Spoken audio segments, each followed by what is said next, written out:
There's no Saturday football at this round of the postseason. So your focus tomorrow and hopefully tonight outside of the NBA in college basketball.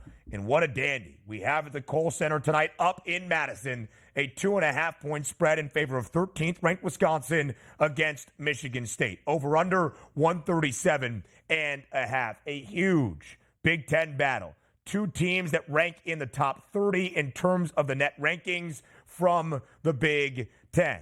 And Wisconsin is the best team in Big Ten play so far, a 7-1 record. Only a 2.5-point spread, though, for a Badgers team at home in Madison. An intriguing line in my eyes, Donnie. I'll tell you, but I actually think it makes some sense here for Wisconsin. Let's take a look at the matchup here. Obviously, it's hard to win on the road. Ben and I talk about that all the time. But Wisconsin being at home here, number 2 overall in efficiency on offense, which is great. That's typically what we expect from a solid Badgers team. But let's look at the breakdown here.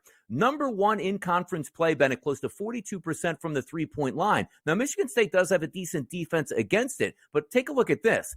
6th in conference play at volume for three-point shots for Wisconsin. There's 14 teams in the Big Ten. You know who's 13th overall letting you shoot the three-point shot? It's the Michigan State defense here. I think you're getting a really good matchup for Wisconsin from the three-point line. Let's also remind ourselves, who's number 1, Ben, inside the arc with shooting percentage in Big Ten play? It's Wisconsin. Who's number 1 from the free throw line in Big Ten play? It's Wisconsin. It just lines up here for us. I do think that is a short price, which makes you think a little bit, but the offense versus defensive matchups from Wisconsin's offense and Michigan State's defense, I think it makes some sense for the Badgers here today. The matchup is pretty good.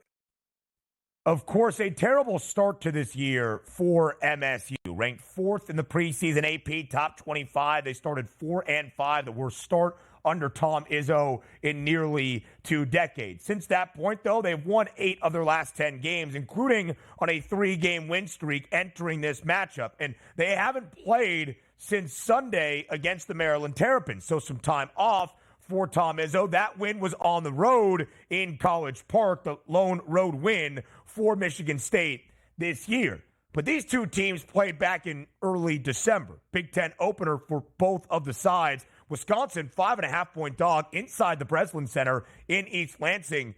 Won that game outright. Wisconsin and Purdue, the two teams in the Big Ten that have won 3 or more road games throughout conference play. And this one's in the Kohl Center. Again, I'm having a tough time believing this is a 2.5-point spread only in favor of Wisconsin. Is it then a fishy line? Might that mean Michigan State can pull off the upset? Or is it power rated to a Michigan State team who's won 8 of their last 10, looking much more like that preseason top 5 team in the country as opposed to what we saw in their first 9 games? That's my question. A stay away spot for me, 137.5. Wisconsin, again, 7-1 in Big Ten play. Number 1 currently in Big Ten standings. They covered in their first 5 games in conference action, have not covered in their last 2. From the Big Ten, we go to Big 12 battles on Saturday in a couple of really good spots. K-State suffered their second Big 12 loss on the road earlier this week in Hilton Coliseum against Iowa State. Road game against Houston. Line's not out just yet. I would expect a double-digit spread in favor of the Cougs. Top 25 tilt inside Hilton Coliseum, where under TJ Otzelberger, who became the head coach in Ames at the start of 2021, they are 29-18. Is Iowa State at home against the spread? A tough spot for Kansas. Top 20 tilt, Texas Tech on the road in Norman. Oklahoma looking to bounce back, Donnie, from a 15-point loss in the Red River rivalry in hoops earlier this week. Again, I would keep an eye on an OU resolve. BYU hosting Texas, and Baylor plays host to TCU. Yeah, one of those interesting ones, too, is that Texas-BYU game. We know BYU can shoot the three-point shot at home, usually more comfortable shooting that three-point shot, number 1 in conference play, which is something you don't see that much. A lot of times, Ben, it's like, hey, number 1 in the conference at shooting the three-point shot, meaning volume-wise, it's like maybe, 45, 46, 47% of your shots come from three-point range. How about BYU in conference play, Ben? 59% of their shots are shot from the three-point line. That is absolutely incredible. Yeah, and also keep in mind, Texas, 14 teams in the Big 12. Who's 13th at defending the three-point line? That's Texas here. Bombs away, maybe for BYU tomorrow.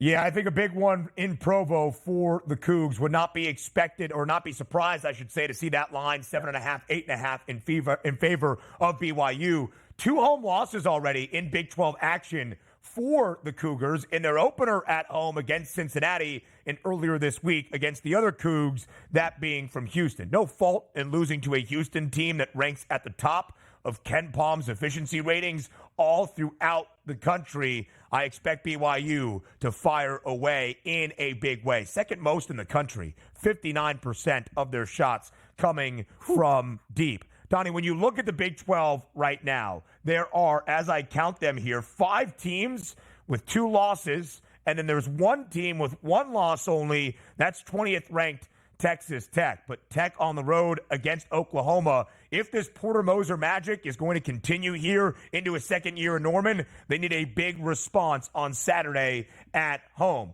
Tech right now 6-1 to win the conference. Kansas plus 470. Houston with that big road win in Provo, now minus 105.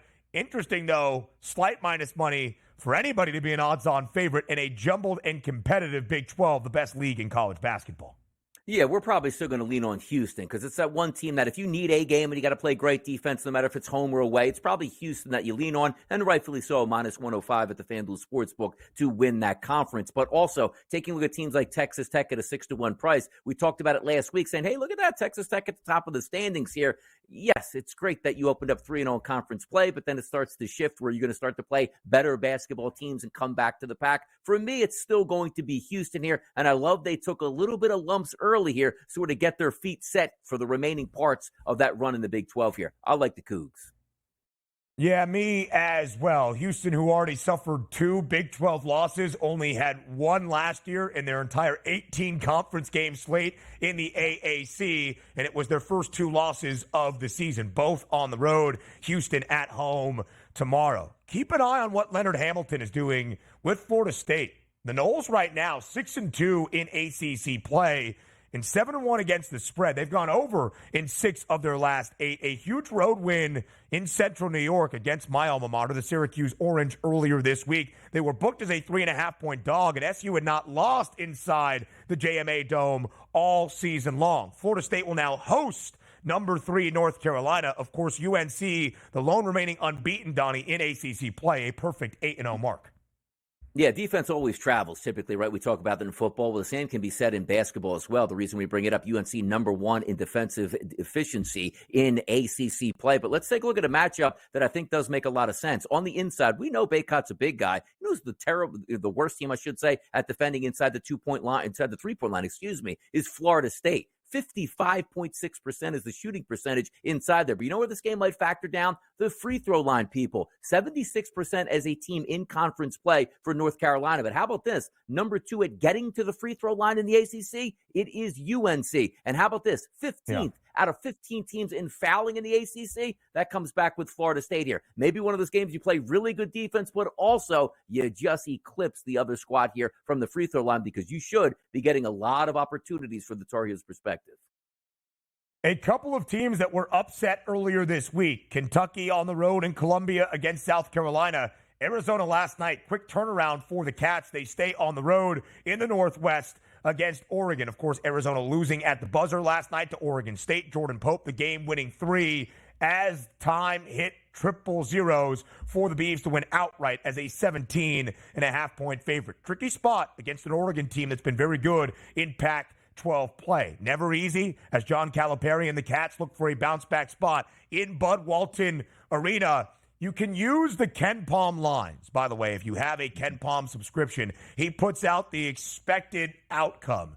Those lines and how many points the final score adds up to, very close to what the odds makers generally have for their opening numbers as well. Similar algorithms and power ratings, perhaps. And then on Sunday, a couple of good ones. Number 1 team in the country, UConn at home, hosting Xavier. Purdue on the road. It ain't easy to win in the rack, and we will never call it the Jersey Mike's Arena. Yes, and hopefully that, and New Jersey and Rutgers can rise up and get a big win there. They've won many big games there before, but you talked about a game that's going to take place on Saturday between Kentucky and Arkansas. You go to Bud Walton Arena. That is a lively arena, and also keep in mind, Kentucky, last time we saw them on the road at South Carolina, got smacked around here. The one thing that you love from a veteran coaching perspective is, all right, we were riding high and mighty playing great basketball. We got clapped in that last basketball game. I'm going to have the ears of my players here. They'll listen to what I say, and also doesn't help. They're going to take on an Arkansas team, 14th in conference play out of 14 teams on offense. Kentucky should be able to get this one done. A really big one in the Ivy to pay attention to, by the way. Princeton on the road against Cornell. Princeton is playing really good basketball, of course, was a 15 seed last year that upset number 2, a 2 seed Arizona in the NCAA tournament. Let's look at those national championship odds at this moment. Purdue remains the favorite despite being number 2 in the country in front of the defending champs in UConn. Plus 750 now, the updated number for the Boilers. 10-1 for Dan Hurley's Huskies, right alongside Houston and Kelvin Sampson at 10-1 as well. A big one tomorrow for Auburn, just barely losing to Alabama in Tuscaloosa earlier this week. The Tigers on the road in Stark Vegas. I like the under in that matchup between Auburn and Mississippi State.